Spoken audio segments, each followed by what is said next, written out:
Boa noite, meus amigos. Estamos aqui de volta. Como sempre, começamos invocando a Santíssima Virgem Maria, o Santo Padre Pio de Pietrelcina, para que roguem a Deus que nenhuma injustiça se cometa neste programa. Eu queria, antes de tudo, avisar vocês que alguém, a boa alma, colocou no YouTube a minha palestra sobre o totalitarismo islâmico, que eu proferi na Hebraica, em São Paulo, em 24 de maio de 2004. Então a palestra está lá inteirinha, eu mesmo acho que eu não tinha uma gravação inteira disso, não sei quem pôs lá. É evidente que de 2004 até agora eu aprendi mais coisas e eu teria algo a acrescentar ou até a retificar num ponto ou outro daquela minha explicação que eu dei sobre as origens e o espírito do movimento radical totalitário islâmico. Mas de qualquer modo é uma explicação muito bem cuidadinha e muito sincera, refletindo tudo o que eu havia estudado até então. Aqui eu recebo do Carlos Soares Moraes.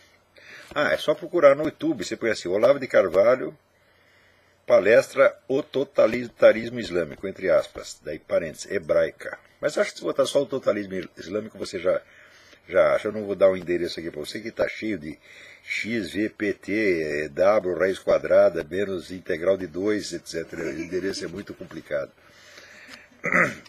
Então, Carlos Soares Moraes me escreve: Olá, professor, como sempre o senhor acertou de novo.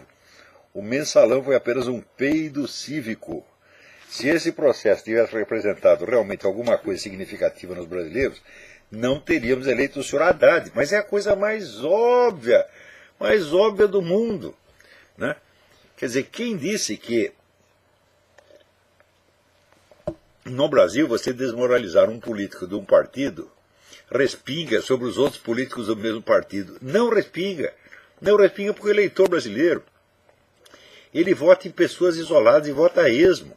Quer dizer, de acordo ou com impressões do momento.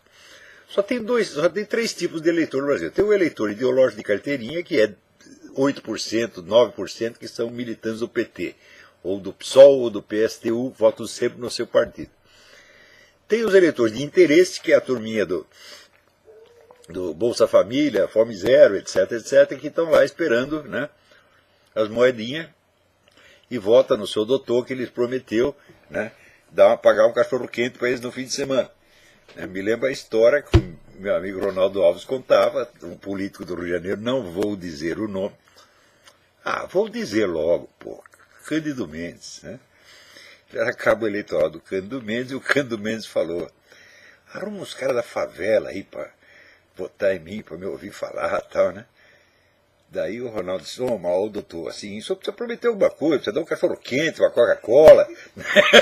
Daí foi lá, o Ronaldo, que nasceu no Morro da Facinha, foi lá e catou todos os amigos, parentes dele e tal, prometendo um cachorro quente, uma Coca-Cola para cada um, e lotou um auditório. E ficou aquele pessoal lá comendo cachorro quente, tomando Coca-Cola, e ouvindo o Cândido Mendes falar, sabe-se lá do quê. Ninguém jamais soube do que ele falou. Também ninguém jamais soube em quem esse pessoal votou quando saiu de lá. Então, o eleitor brasileiro é mais ou menos assim, né? E tem, finalmente, quer dizer, tem os que votam de carteirinha, são pouquíssimos, tem os que votam esperando favores, e tem os que votam de acordo com simpatias ou caprichos de momento. Né? Você não pode nem dizer simpatia, quer dizer, por que o sujeito vota, por exemplo, no Tiririca? Né? O sujeito vota no Tiririca por frescura, evidente. Dá na cabeça, quer saber, eu vou votar nesse cara, vou votar no Macaco Tião, né? Vou votar em qualquer merda, vai esculhambar mesmo, tá entendendo? É assim que vota, então não tem coerência, Aqui nos Estados Unidos você vê uma certa identidade, digamos aqui, é mais ou menos assim, 35% a 40% dos eleitores são ou democratas ou republicanos de tradição. E o resto muda, vai um pouco para cá, um pouco para lá. Tanto que a diferença de votação aqui nunca é muito grande. Quando deu 1 ou 2%, o cara já está felicíssimo. Agora diz que o Romney, em certo lugar, está 7 pontos acima do Obama. Isso é um negócio aqui espetacular, isso é arrasador. Então, mas no Brasil não, a maioria vota por esses dois motivos, ou seja, é um eleitorado totalmente desgovernado. São pessoas que, inclusive, assim, as pesquisas mostram que o eleitorado brasileiro é moralmente e culturalmente conservador. Como ele não tem nenhum partido que, vamos dizer, o represente nesse sentido, então ele vota em qualquer um. Ele é conservador, mas vota no Lula, por exemplo, já aconteceu muitas vezes. Né? Então, mas daí prossegue o Carlos Moraes, mas brasileiro é que nem galinha, leva no rabo e ainda sai cantando. Pode haver o escândalo que houver, o PT ainda continuará tendo votos. Olha, ô Carlos, você tem toda a razão, está montado na razão. Eu vou até ler aqui um negócio que eu escrevi durante esta semana, e mandei lá para o Diário do Comércio, mas acho que não saiu ainda, que se chama O Óbvio Esotérico. Né? É o seguinte, a derrota do senhor José Serra em São Paulo demonstra pela enésima vez que é impossível vencer o PT e seus aliados sem fazer precisamente as duas coisas que a oposição tem evitado a todo preço. Primeira, livrar-se do resíduo ideológico politicamente correto, adotando um discurso conservador sem concessões nem atuações. 2. Denunciar incansavelmente a aliança criminosa de partidos comunistas e quadrilhas de narcotraficantes, o Foro de São Paulo. Eles não têm feito nenhuma coisa nem a outra. Né?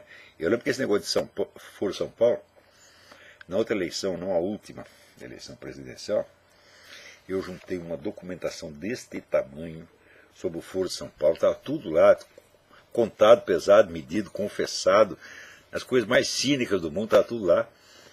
Entreguei na mão de um sujeito que é assessor próximo e amigo do Zé Serra. Entregamos tudo para ele, né? E o assessor também é amigo meu, eu não vou dizer o nome agora, porque ele não me autorizou. Amigo meu, amigo comum entre os Zé Serra. Eu nunca encontrei o Zé Serra, mas tem esse cara que é o amigo comum dos dois. Ele disse, não, pode deixar eu falar com o Zé Serra, vai estar informado de tudo, etc, etc. Daí ficamos até o último momento esperando que o Zé Serra, nos debates eleitorais, mencionasse o assunto. Nada. Daí chegou no último debate, a última pergunta, eu falei, bom, agora ele tem que falar do Foro de São Paulo. Não, ele fez para o Lula uma pergunta sobre tarifas de ônibus, como se fosse uma eleição municipal em São Tomé das Letras, ou uma eleição distrital em Vila Inhocuné. É isto que no Brasil é um debate presidencial, porra. É por isso que não dá. Tá entendendo? Então, daí eu cheguei lá pro meu amigo e falou, mas que merda, né? Ele falou, você quer saber? O problema do Zé Serra, sabe qual é? É o Zé Serra. Eu digo, o senhor tem toda a razão. Então daí, quem duvida que o sucesso de Magalhães Neto, em contrapartida, deveu muito à nostalgia de um conservadorismo linha dura, que o seu nome de família ainda evoca na imaginação do eleitorado baiano? Antônio Carlos Magalhães nunca foi um conservador em sentido estrito, mas, faute de mieux, a esquerda fez dele o símbolo quintessencial da direita, e ao menos nos seus últimos anos, ele vestiu a camiseta com alguma bravura, cujo prestígio agora reverte em benefício do seu neto. Então, quer dizer, o Magalhães Neto não tem também identidade ideológica, mas, como o povo quer um candidato conservador, fala, então não tem nenhum conservador, mas tem um neto de um sujeito que, veja como é que está o negócio, não tem nenhum conservador, tem o neto de um sujeito que parecia conservador, o que a esquerda dizia que era conservador, então vamos votar nele, porra. Você está vendo? Quer dizer, o apelo, o espaço que existe para uma política conservadora, um espaço monstruoso, apareça com um programa conservador, tá certo? Defenda a religião, defenda a família, né? Defenda os valores conservadores tradicionais, você vai ter 80% dos votos, porra. A gente fala, mas esses caras são burros demais, né? Aí vamos lá. Uma das razões mais óbvias do triunfo da esquerda, não só no Brasil, mas em toda parte, é a solidariedade profunda, a aliança inquebrantável entre seus setores moderados e radicais, sempre articulados para bater no adversário com as duas mãos. Bate para um lado aqui e para o outro lado ali. Na direita, ou ao contrário, faz a morde e assopra, um bate e outro afaga para desorientar o cara. O negócio do Pavlov, um choque e um queijo, tá entendendo? É assim, os radicais invadiam umas fazendas e o pessoal corria lá pro Lula. Lula, segura os radicais, tal. Daí o Lula, deixa comigo, tá. Sempre fizeram isso, esse jogo. Tudo atrás, tudo combinado, evidentemente. Né? Na direita, ao contrário, os moderados, menos ciosos do seu futuro político que da imagem que exibe na mídia esquerdista, tratam de marcar distância dos radicais, seja fingindo ignorá-los, seja mesmo insultando-os, ainda que da boca para fora.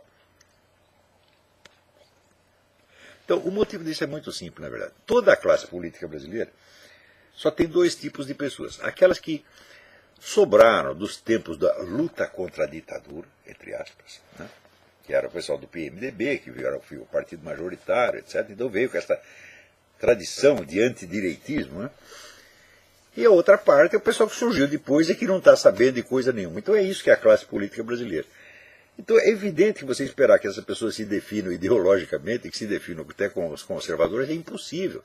Mesmo aqueles cujos sentimentos pessoais são conservadores, eles não têm consistência intelectual nem ideológica suficiente para entender que eles são conservadores. Nem isso eles entendem. Tanto que, note bem, quem botou a palavra conservador em circulação no Brasil foi este que vos fala. Porque antigamente só tinha socialista por um lado e liberais do outro. Daí eu falei, peraí, liberal é uma coisa, conservador é outra completamente diferente. Tá certo? O sujeito, para ser um liberal, basta ele defender a democracia representativa e o livre mercado. Só isso já faz dele um liberal. Um conservador defende isso e mais algumas coisas que às vezes os liberais gostam e outras vezes eles desprezam. Então não é a mesma coisa. Então, por uma questão de precisão, eu insisti na palavra conservador, mas no começo causava escândalo. Conservador? Nossa, conservador é torturador, é nazista, é matador de criancinha, um negócio horroroso. Quando aos poucos foi, né? Quer dizer, também usei a palavra sem vaselina, porque se começa com muita vaselina, meu filho, nunca chega a nada. Você tem que ir de pé na cara. Você vai dar o conservador, pronto, acabou. Né? Então, isso quer dizer que o pessoal da direita brasileira, a primeira coisa que eles querem mostrar é que eles não são radicais, eles não são a favor do governo militar, eles não são contra o aborto, eles não são a favor da religião, eles não são católicos, eles não são evangélicos, quando é evangélico do PT, e assim por diante. Então querem mostrar, olha, eu sou de direita, mas não muito, é só um pouquinho, né? A mensagem que isso transmite ao eleitor é clara. O esquerdismo é um remédio bom, do qual se pode, no máximo, discutir a dosagem. O direitismo, ao contrário, é um veneno que só pode ser bom em doses mínimas. É isso, palhaços, que vocês estão transmitindo à população. Quer dizer, eu sou direitista, pero no mucho, direitista, mas não tropo. Eu sou direitista, mas eu sou bonzinho. É esta a mensagem que está passando. O esquerdismo é sempre bom. Pode haver um esquerdismo exagerado que nós rejeitamos, mas em princípio ele é bom. E o direitismo, em princípio, é merda. Mas se for só um pouquinho, dá até para você tolerar. Essa mensagem que você passa e quer ser eleito assim. Porra! Ei, cara, puta que pariu! E olha o dinheiro que esses caras gastam com assessor publicitário, com marqueteiro, que não sei o quê. Tudo dinheiro jogado fora, porra. Vocês não entenderam ainda? Daí é preciso ter subido muito na escala da idiotice para não entender que isso é a política de quem já se acostumou tanto com a derrota que já não pode viver sem ela. Né? Então, isso aí é que nem o falecido Leonel Brizola, que era o homem da esquerda, mas ele só sabia se ferrar. Né? Então, numa eleição presidencial, ele fez um baita de um cartaz com a cara dele, assim, cara de mal, e escrito assim, né? Leonel Brizola, né?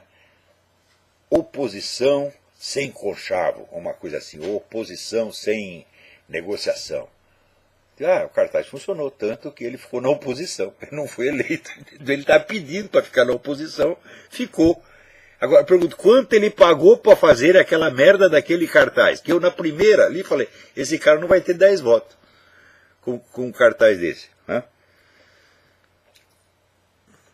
Outra vez, gente, no Rio Grande do Sul, os caras reuniram lá a militância do então PFL, militância juvenil. E tinha bastante gente, conseguiu reunir uns 1000 moleques. E daí estavam lá em cima do estrado, né? Uns velhinhos fazendo umas conferências chatas pra caralho. E a molecada tudo, né, dormindo. Eu falei, pô, esses caras não sabem fazer um comício, porra, vou ter que né? Largar aqui os meus estudos de Aristóteles, etc., para ensinar esses bosta como se faz um comício. Daí eu fui lá e fiz um comício pra molecada, né? Era assim, vamos foder com esses petistas. Turma, vamos. Falei, assim que se faz, é uma coisa simples, mas vocês não sabem fazer. Porque vocês são tudo políticos de gabinete, vocês só sabem fazer conchavo lá em cima. Falar mesmo com o povão, vocês não sabem. Então, o PT não se inibe de aliar-se ao PSOL, ao PSTU, ao Sem Terra e até mais discretamente às Farc. Mas quem pode imaginar os homens do DEM, para não falar de José Serra, posando numa foto em visita, mesmo de pura cortesia, ao Instituto Plínio Correia de Oliveira ou ao Clube Militar? Cito essas entidades de caso pensado. Elas nada têm de radical, mas assim as rotulou a mídia esquerdista para isolá-las da direita oficial, que, como sempre, aceitou servilmente jogar segundo a regra imposta pelo adversário. Então a esquerda rotula 2 ou 3 caras de direitista radical e imediatamente a direita oficial diz, não tenho nada a ver com eles, eu sou diferente, né? E pronto. Então, vocês não viram e não verão, né? Então, o mais elementar bom senso político ensina que toda maioria moderada precisa dos radicais, ou de quem o pareça, para dizer em público o que ela não pode dizer, ou fazer o que ela não pode fazer, como o Lula, tem coisa que você não pode fazer. Você lembra quando esteve no Brasil o George Bush, e foi recebido pelo Lula? Então, o Lula, como presidente, ele não podia xingar o outro, não podia dar um pontapé no cu do George Bush, tinha que tratar bem, dar umas comidinhas para ele, afagar um pouco a cabeça dele, ele fez isso no Palácio. Só que enquanto o Lula estava recebendo o cara no Palácio, o partido do Lula, o PT, estava promovendo fora do Palácio, na frente do Palácio, a maior manifestação anti-americana da história brasileira. Então é assim, falou, olha, você entra com a piroca e eu entro com a vaselina. E junto nós comemos, cara. É que assim que eles fazem. Agora o pessoal da direita não quer conversa com os radicais. Fala, bom, então você não quer conversa com os radicais, então você não tem quem possa mandar a mensagem que você não pode dar pessoalmente. É a coisa mais óbvia do mundo, é? Porque o sujeito é radical, ou ele tem a fama de radical, então ele pode fazer qualquer merda em público que ninguém estranha. Tá certo? Então, né, o Zé Serra, por exemplo, pode querer mandar uma mensagem para o outro, eu não posso falar. Então você pega um milico, pega o pessoal da verdade sufocada e manda eles dizer. E daí você diz que não tem nada com isso. Mas é a colaboração, só que essa colaboração só existe na esquerda, na direita não. E ensina também, esse bom senso político, que a minoria enfesada só pode ser posta sob controle quando inserida numa aliança. Como é que você vai controlar os radicais? Se eles não são seus parceiros e se você não tem nada a oferecer para eles. É assim que o Lula fazia. O Lula chegava para os caras do Sem Terra e dizia, não, a fazenda do fulano vocês não invadem não. Tá? Nós te damos um dinheirinho aqui do governo, o dinheiro não é meu mesmo, tá entendendo? Né? Pega aí o dinheiro do ministério, sei lá quem deu isso aí, aquele idiota chamado contribuinte, encheu nós de dinheiro, damos dinheiro do contribuinte para o Sem Terra. E a gente mantém ele sob controle. Pegou das Farc, o que eles fizeram? Durante 20 anos colaboraram com as Farc, o Lula presidiu a reunião do Foro de São Paulo, ao lado do Manuel Marolanda, que era o comandante das Farc.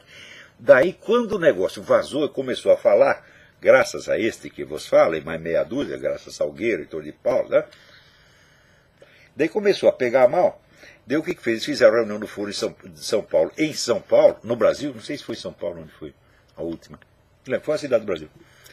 Daí o Lula falou para os caras da Farc, não, vocês não vêm não, que vai pegar mal. Faz de conta que você não sabe. Os caras da Farc falaram, não tem problema, nós não vamos.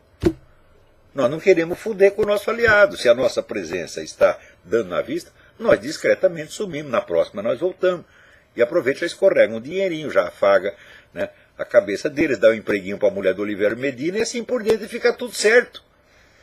É política elementar, mas o pessoal da direita não sabe isso, porra. Eles querem fazer política se guiando pela imagem que a esquerda projetou sobre eles. Eles vestem a camiseta que a esquerda manda. Se a esquerda criar um chapéu de burro para botar na cabeça deles, eles põem, para não desagradar. Então vamos lá. Na França,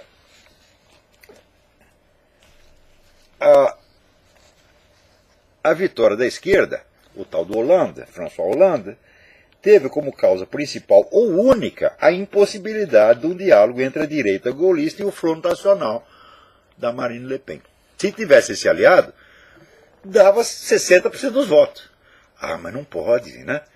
O pessoal do Front Nacional tá puto com os golistas, porque diz, não, eles são traidores. O pessoal odeia o De Gaulle, porque o De Gaulle ferrou com a... Como é que... OAS, né? Organização de l'Armée Secrète, Organização do Exército Secreto, que é uma organização de militares que era contra a saída dos franceses da Argélia, né? O De Gaulle ferrou com todos esses caras que eram colegas dele do exército, companheiro, amigo e tal. Daí o pessoal da direita mais conservadora, mais radical, ficou braba com o De Gaulle, odeia até hoje. Então eu não quero negócio com a direita golista. A direita golista, por sua vez, não quero ser vista junto com esses caras, porque daí vão dizer que eu sou fascista, né? Que eu sou racista, que eu sou isso com aquilo, que é tudo mentira a respeito. O Front Nacional não tem nada de racista, não tem nada de nazista, ao contrário, é patriota francês, como é que vai ser nazista? Puta que pariu! Puta que pariu! Pensa um pouco, caralho! Hã? No tempo da guerra, era assim, a direita, né, dizia assim, nós precisamos nos rearmar porque esse filho da puta desse Hitler vai nos invadir amanhã ou depois. Daí chegava a turma da esquerda, sobretudo a esquerda católica, e dizia, não, ele é boa gente, não vai acontecer nada, pá. Né?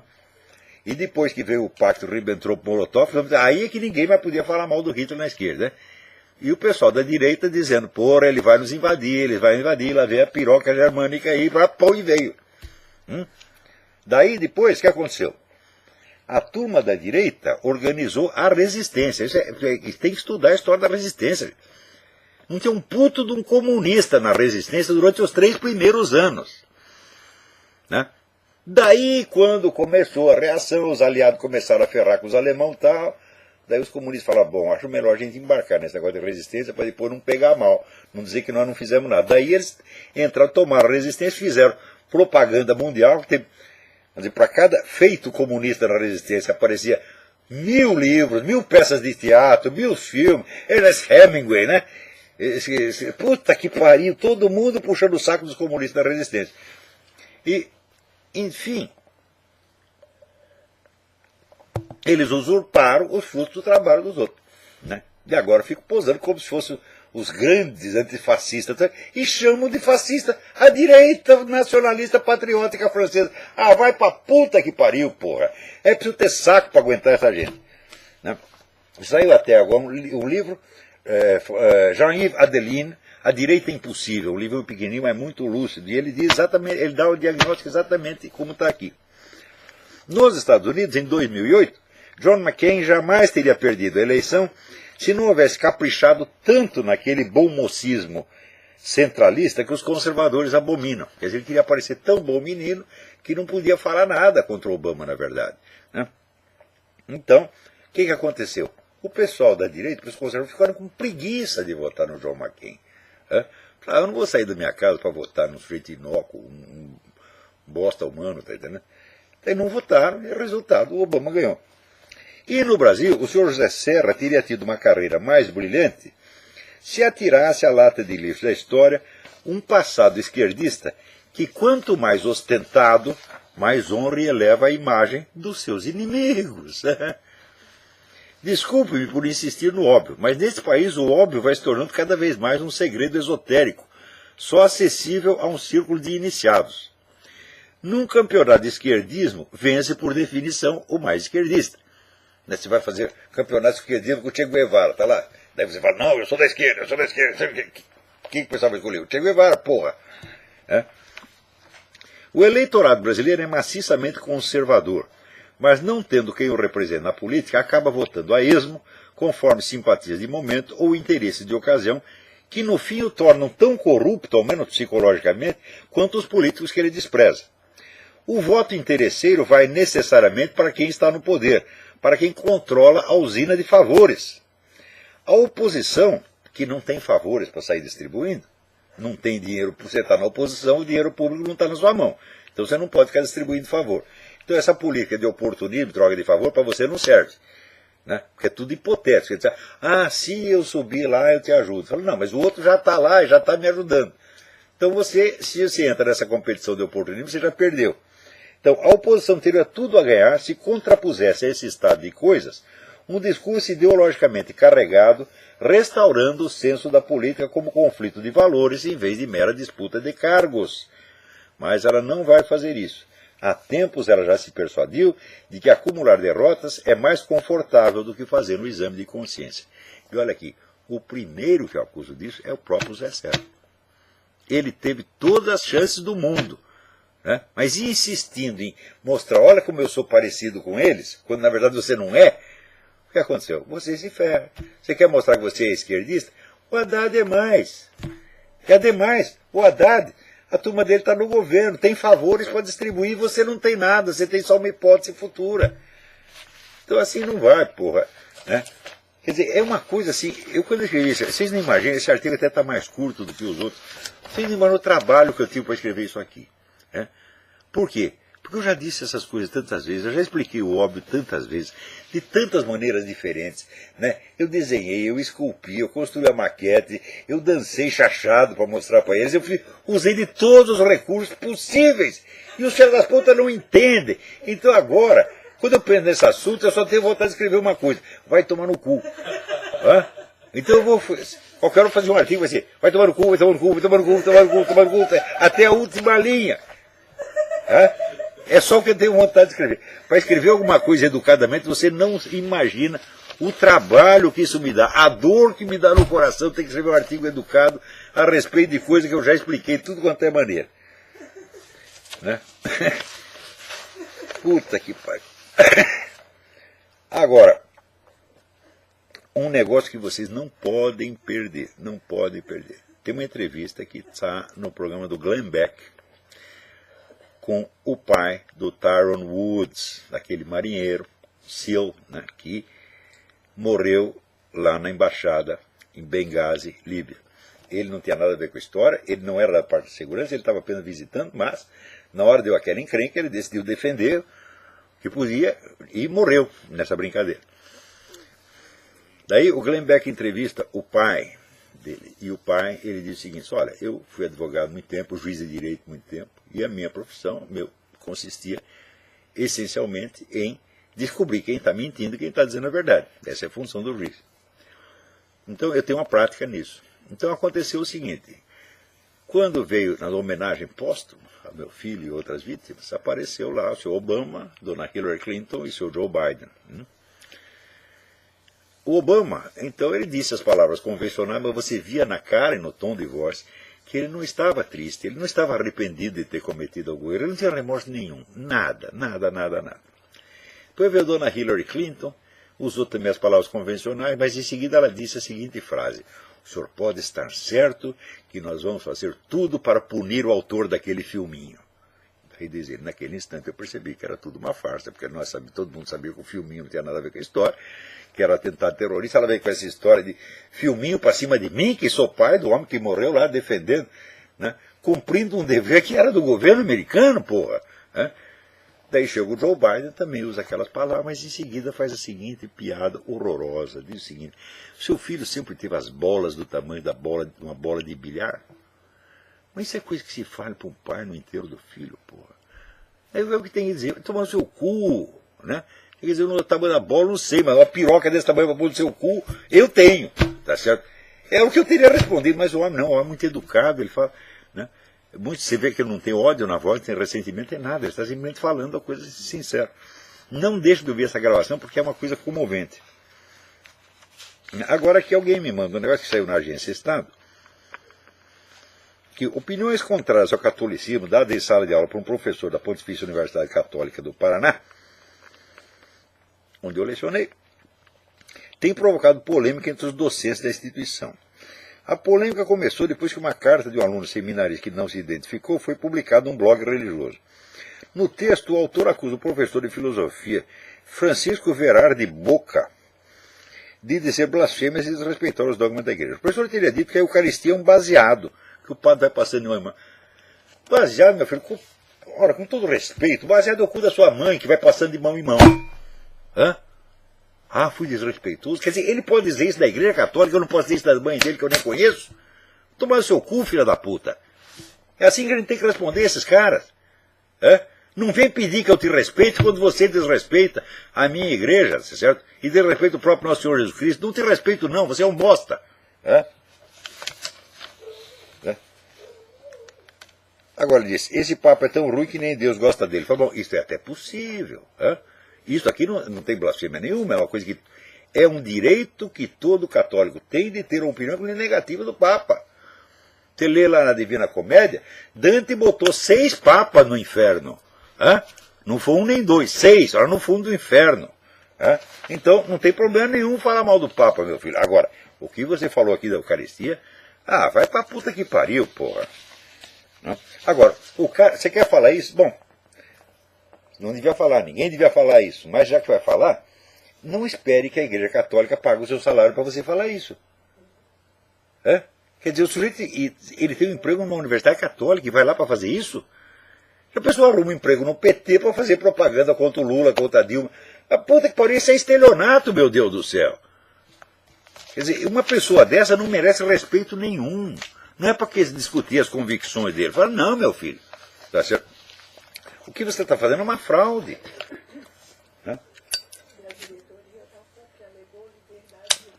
A própria diretoria da PUC também alega liberdade de opinião. Fala, escuta, peraí, mas por que é uma universidade católica? Então, por que ele não arruma emprego numa dessas escolinhas do Sem Terra? Ganha até mais, porra, eu aposto. Peraí, tem alguém na linha. Alô, quem é? Está me ouvindo? Sim, estou ouvindo. Meu nome é Rodolfo, eu moro em Nova York. Muito bem. Como é que está a situação aí? Muita água? Aqui no norte de Manhattan não teve muito problema não, graças a Deus. Graças a Deus, graças a Deus. Mas teve lugares no Queens que foi feio, teve um grande incêndio lá. Alô? Olá, Diga. primeiramente eu quero agradecer porque eu sou mais um que reaproximou da fé católica graças ao apostolado do Olavão. Pois é, você vê uma situação tão ruim, que Deus contrata até um jeito que nem eu para fazer isso, porra. Os padres tudo pedindo demissão, os santos foram embora, sobrou eu, que bela merda. Enfim, estou fazendo o serviço aqui. Funcionando. A minha dúvida é o seguinte, no imbecil coletivo, você disse que há décadas os norte-americanos não têm nada a comunicar ao mundo senão os ecos de seus conflitos internos. A minha pergunta é, não é sempre assim? Uma produção filosófica ou literária não é sempre um eco de um debate interno? A diferença é quando esse debate interno tem alguma novidade de universal, por exemplo, a instalação e fundamentação de uma república cristã. Olha, você, em parte você tem razão, quer dizer, o debate interno de um país, ele pode ser o estímulo, ele pode ser a motivação, tá certo, que suscita uma produção intelectual, um debate cultural.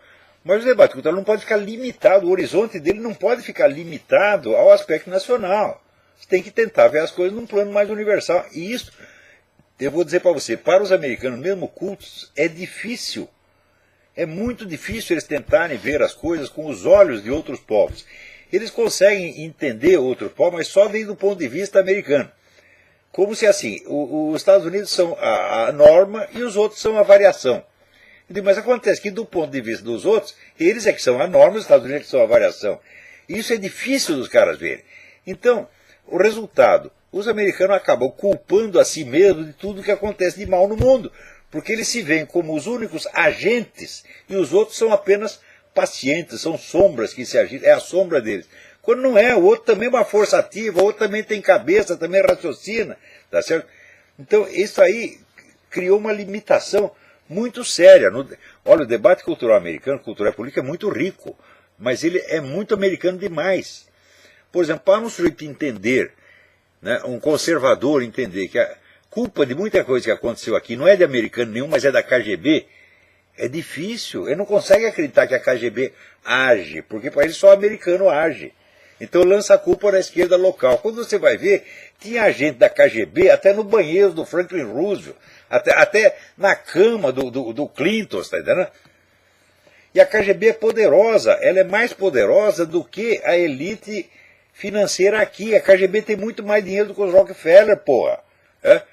Então, muitas firmas que estão fazendo sucesso no mundo hoje é dinheiro da KGB, porra. É agente laranja. Tá? E eles têm dificuldade de ver isso. Quando vem um cara que saiu de lá, por exemplo, saiu do mundo comunista, né, alto funcionário, vem lá e vem daqui e conta essas coisas, alguns americanos ficam bravos. Né? Pois, né, o tal do Golitsyn passou informações preciosas para a CIA durante 10 anos. Os caras não acreditaram em merda nenhuma e no fim tudo aconteceu do jeito que o Golitsyn estava falando. Daí a CIA disse, ele tinha razão, mas agora a piroca já entrou, porra. É?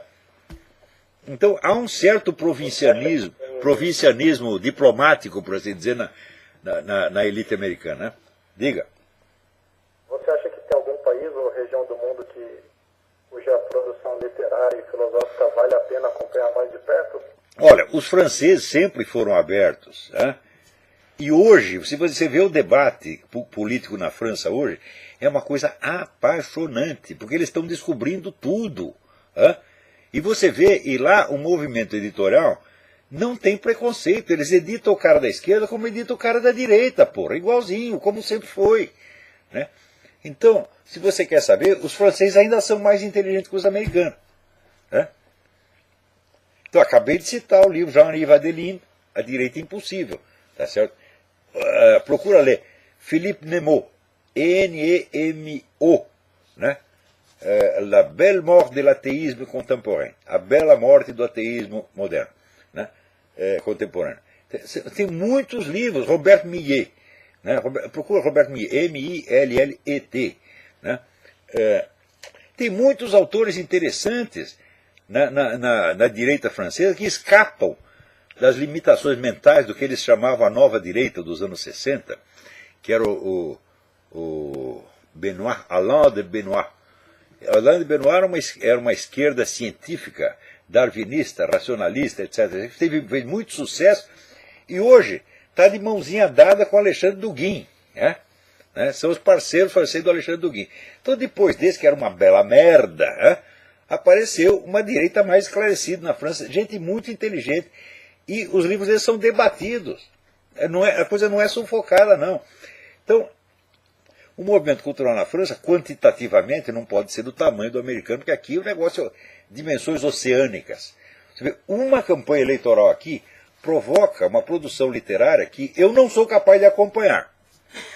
Se você ver todos os livros que saíram pró e contra Obama, no último ano, eu não sou capaz de ler todos eles. A gente lê por amostragem. Né? Então, quantitativamente, o debate americano é muito rico. E também é de boa qualidade, só que tem um certo provincianismo. Né? Uma espécie de, como se fosse uma cegueira patriótica. Tá entendendo? Eles só entendem o mundo do ponto de vista americano e não entendem os Estados Unidos do ponto de vista do mundo. É difícil para eles trocarem a perspectiva. Então, olha, mas se você lê francês, se não lê, aprenda, porque a francês, se você quer saber, ainda é a grande língua de civilização. É e não vai deixar de ser. A França não vai morrer, está entendendo? Sempre parece, fala, ih, agora acabou, fudeu. Então, o próprio Richard Millet escreveu um livro sobre a morte do romance francês. Eu digo, bom, a morte, mas o livro que ele escreveu sobre a morte do romance francês é tão bom, tão bom, tão bom que ele é alta literatura. Eu digo, morreu o romance, mas está aqui, a polêmica francesa continua vivendo, como nos bons tempos de Georges Bernanos, né? Charles Péguy, Charles Maurras, todo mundo, Então, eu sou francófilo, eu adoro a França, eu devo a minha educação à língua francesa. Jamais serei suficientemente grato àquele país. E que todo mundo tem duas pátrias, a sua e a França. Eu já tenho 3. Eu tenho 4. A minha, a França, a Romênia e os Estados Unidos. E a Colômbia, que eu amo de paixão a Colômbia.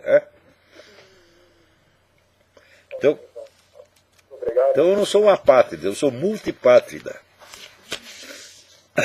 Então, olha aqui, aconteceu, eu não reparei, passou nas semanas e aconteceu um negócio importantíssimo, eu não reparei.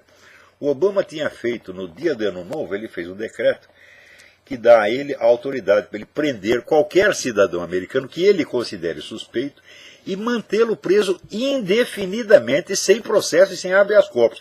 É uma coisa, nem Stalin passou uma lei dessa. Ele passou, né? Mas como foi com vaselina, no ano novo, ninguém percebeu. Bom, daí, quando alguém percebeu, evidentemente entrou com processo e um juiz federal vetou. Daí o Obama entrou com o recurso, ele ganhou o recurso, de maneira que ele ganhou de volta o direito, entre aspas, de prender qualquer um sem processo, sem ter que explicar por que prendeu, porra. Hã? Isso quer dizer, por exemplo, o jornalista americano faz uma entrevista com o cara da Al-Qaeda, o Obama lê, não gosta, fala, pronto, esse cara aqui, ele oferece perigo, ele está colaborando com o inimigo, mete o cara na cadeia. Né? Um cara como Breitbart ou Rush Limbaugh não vai sobreviver 2 dias a um negócio desse. Né? Claro que ele não vai aplicar imediatamente, porque ele não é trouxa, vai esperar um momento de crise e daí põe todos os seus inimigos na cadeia, tá? E não tem que explicar por quê. Só que vai ter outro recurso ainda. Eu não acredito que esse negócio vai se manter em pé. Vai cair, mas por enquanto, né, ainda está em pé. Agora, para vocês verem quem é o Barack Obama, quando estava, né, o vento e as águas lá destruindo Nova York, arrebentando com tudo, você sabe o que o Obama estava fazendo? Ele estava conversando no telefone com um amigo dele, falando do novo iPod que ele comprou, né? E da nostalgia musical. Olha, eu tenho lá o Bob Dylan, eu tenho os Rolling Stones, tudo daquele tempo eu tenho no meu iPod, olha que maravilha, no meio da maior tragédia. E daí os caras ainda falam do George Bush, puta que pariu. Né? E ainda diz, olha aqui, mas eu também tenho jazz, John Coltrane, Miles Davis. Tudo depende do estado de espírito, né? Da onda que eu tiver no momento, eu ligo uma coisa ou outra. Puta que parece moleque falando iPod, porra. Né?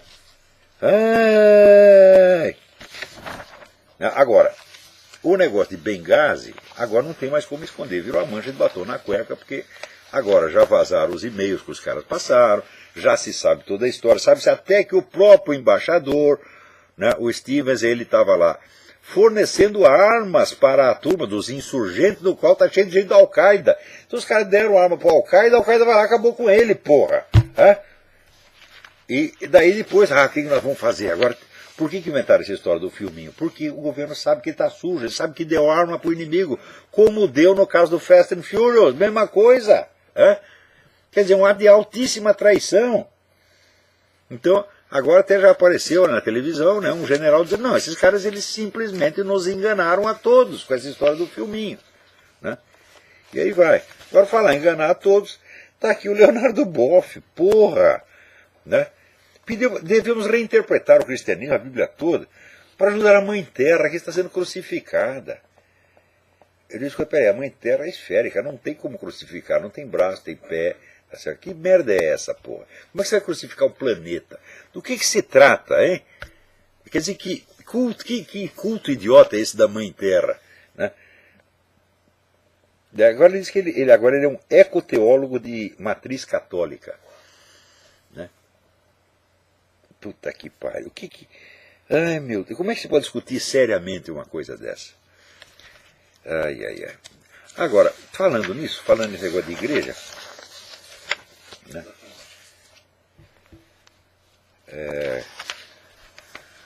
Aqui, saiu aqui. Eu vou ler para vocês umas notas que eu tomei, que eu também vou transformar num arquivo.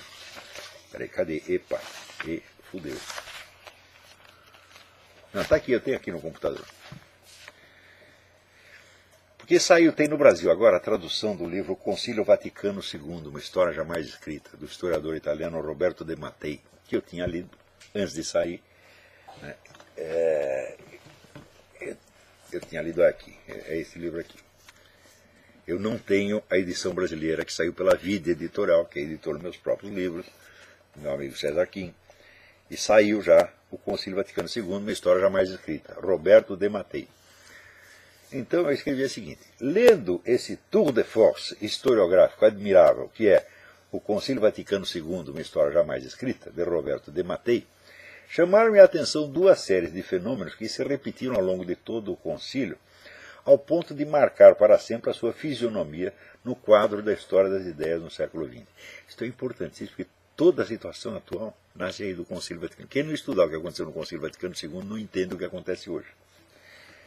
De um lado, o contraste entre a malícia e destreza política da minoria progressista, cujo ativismo incansável venceu todas as resistências, dobrou todas as vontades, impôs à Assembleia praticamente tudo o que desejava, e a ingenuidade patética dos conservadores, que chegaram ali assobiando despreocupados, como quem fosse um passeio de rotina, sem ter a menor ideia de que os esperava um adversário tenaz, organizado e disposto a tudo.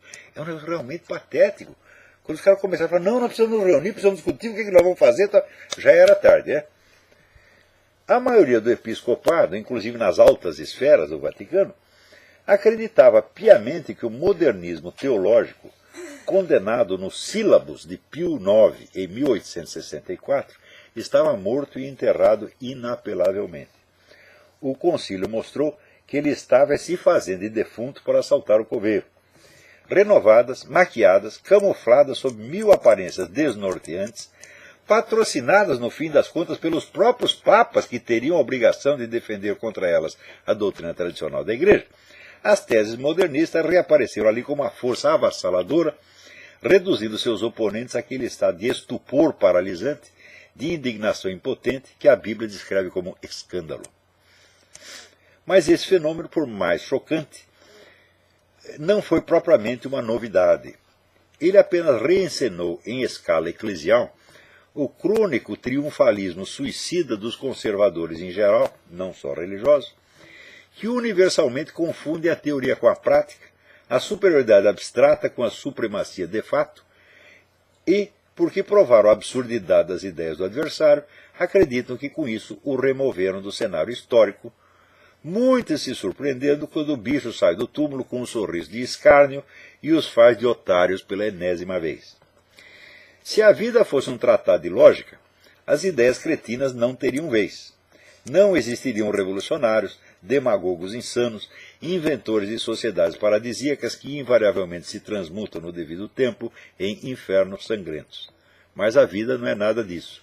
Ela é um teatro do absurdo, onde as promessas mais enganadoras são justamente as mais persuasivas, e desprezar os conselhos de sabedoria parece ser a obrigação número 1 do ser humano. Na Igreja ou fora dela, revolucionários e conservadores esmeram-se em ignorar essa obviedade.